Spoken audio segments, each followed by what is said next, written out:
Hello po! Maulan ngayon. Alam nyo, alam kong binabaha. Maraming napiperwisyo, tsaka napaka-traffic. Ang consolation ko lang po, yung mga nakakaawang hayop na walang nagpapakain, at tsaka mga hindi inaalagaan ng mga may-ari, nasa labas lang ng gate, kahit papano, meron po ngayong naiinom na tubig.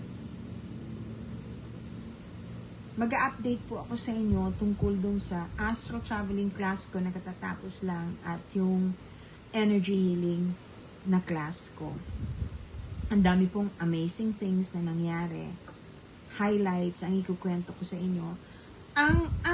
Mga magkakaklase po rito ay magkakaibang grupo na nanggaling sa astral traveling. Kasi yung remote viewing, yun na po yung pangalawa. Pagkatapos nun, actually, kahit na astral traveler ka lang, kahit 80 lang po ang natapos mo, pwede ka pa rin pong mag-take nung energy healing. Pero kailangan naka-astral traveling class ka. Anyway, ito po, magkakaiba sila. Magkakaibang religion,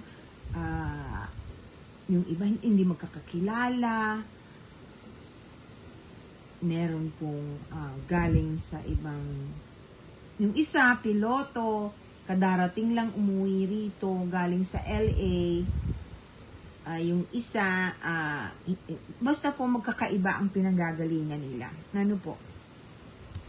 Na talaga lang siguro kailangan nilang magkita-kita para maka-attend ng klase.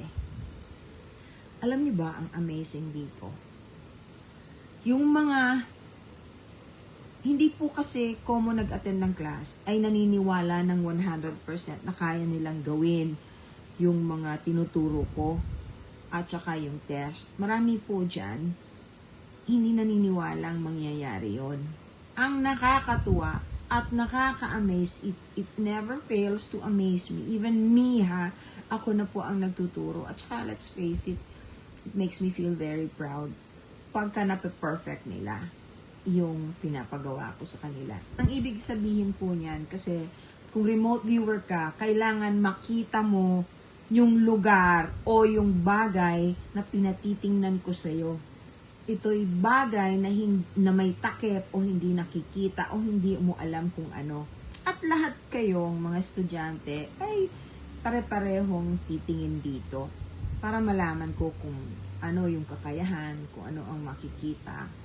Nakakatuwa po ang resulta. Aba, syempre lahat naman po pumasa, Pero let's face it, each and every person ay may kanya-kanyang gift at strength ng energy. Yun isa po na ang tawag ko may-ari ng Japan. Marami yung negosyo sa Japan na umuwi lang siya rito. I'm not going to mention her name. She knows who she is. And some of them actually nagpo-post sa FB tungkol dun sa class namin. Hindi siya naniniwala na magagawa niya. Hindi talaga. Pagkatapos, nung matapos yung klase at yung test, siya yung pinaka-perfect. As in, perfect. Perfect. Lahat nagawa po yung sinabi ko, pero siya perfect talaga. Yung piloto nga, nakakatawa. Yung piloto, nagme-meditate. Antok na antok. Halos, alam mo, akala ko tutuloy yung laway at makakatulog na Parang magtutuloy-tuloy yung meditation sa sleeping.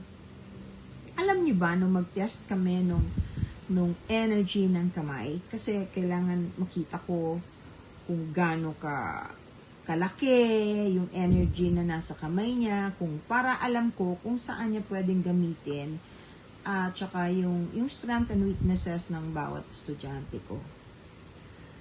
Wala siyang sinasabi sa akin, Ang sabi ko sa kanya, wow, ang lakas ng energy mo. Alam mo, kung nakikita mo ko yung nakikita ko, yung kanyang kamay, of course, lalaki to, piloto, malaking mama. And he's still very young, unmarried, very handsome looking guy.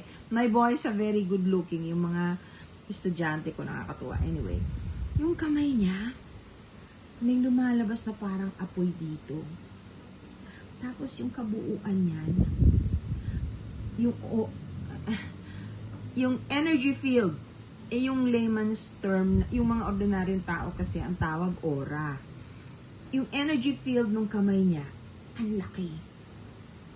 Ang laki. Pero yung nandito niya, tapos yung nandito niya, parang may apoy. Akala ko ako lang nakakakita. Yung pala nakikita rin niya. Kasi bago ako nagsalita, bago ko sinabi yon, yung nakikita ko, eksakto kung ano sabi niya. Alam mo, Dok, yung kamay ko, nakikita ko kung minsan kinakabahan ako, natatakot ako. Naalala mo ba yun? Nag-text ako sa iyo. Kasi yung kamay ko po, merong parang apoy na lumalabas dito. Tawa ako ng tawa actually. I wasn't laughing at him. I was laughing at the circumstances that what I was seeing actually nakikita rin pala niya. You know, I'm sure hindi naman siya na-offend. Kasi yung kinakantsawan ko nga yung lagay na yan, inaantok ka pa ha. You know, something like that. Yung isa naman, lahat sila kasi may pinagdaanan eh. Some nag-regression na. So, capable na capable talaga. At nakarating. Yun ang ibig ko sabihin. Kasi hindi ka makakarating kung hindi, ika nga kung hindi ukol ay hindi bubukol. Usually, ang nakakarating at nakakakilala sa akin ay may mga nagdadala. Ang nagdadala ay normally yung mga spirit guides nila o kaya yung mga mahal sa buhay nila na gustong mag-communicate o merong gustong hindi po ako tumatawag ng kaluluwa. Iyan ay mga yung kusang dumarating bago tayo matapos. Yung isang estudyante ko lalaki, hindi naman, tinatanong niya yung kanyang spirit guide. Gusto ko sanang kausapin yung spirit guide. Biglang dumating yung lola, yung kaluluwa ng lola. Sabi ko, hindi ko muna sinasabi sa kanya. Sabi ko, yung lola mo patay na. O, opo, Dok, patay na siya. Kako, may alaga ba siyang hayop? Sabi niya, Dok, hindi ko matandaan. Tapos, sinabi sa akin nung kaluluwa nung estudyante ko, baboy. So, yun ang sinabi ko, baboy? Ay, naku, Dok, meron siyang piggery. Yung sa bahay lang, yung meron kaming maliit na lalagyan ng mga baboy, na may mga biit, tapos ako tagalinis. Yun. Yun. Kasi yun ang sinabi sa akin eh. Ang sabi ng lola mo, pag gusto mo nang magnegosyo, yun ang pasukin mo. Kasi lalago yun. Aba, tuwang-tuwa naman yung aking estudyante. Isipin mo yun. Hindi naman tinatawag yung kaluluwa. Biglang dumating. Tapos itong isa, basta iba-iba yung personality nila. Kung ikukwento ko sa inyo lahat. And aside from that, in-invite ko yung ibang star seeds. Ano po? Yung ibang star seeds dumating. Ako, pasensya na kayo, nakulot ng gusto yung buhok ko. Kasi may natural na kulot ang buhok ko eh. Tapos pinuyod ko. Iniikot ko. Ayan, tuloy. Sobrang kulot. Anyway, dumating yung tatlo kong star seeds. Nakausap nila. Tapos, yung isang star seed ko, may pinuntahan pala dahil curious. Siyempre, you know, they can see things eh. Nagpunta siya dun sa isang parang museum na maraming namatay na hospital yata. Yun. Pagdating niya, nakita ko, Diyos ko, ibang-iba talaga. To make a long story short, nagsindi ako ng kandila, nasa likod niya yun. Kalahin yung sumabog. Boom! As in, sumabog yung kandila at yung lalagyan na ang kapal-kapal. Yun, tapos nawala na. Of course, everything is okay after that. Nagbalik na yung natural niyang kulay. Yun po, yung energy healing po kasi, pagkatapos ng astral traveling the following day, yung energy healing na tinuro ko sa kanila, alam na nila yon. Nakakatuwa.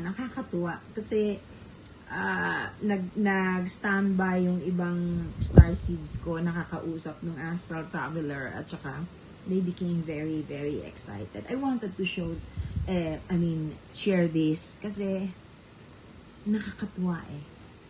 Panahon na. Halos lahat ng tao curious na. At naghahanap na ng kasagutan sa mga bagay na hindi basta-basta pinag-uusapan. Sige po, God bless you all. I love you all.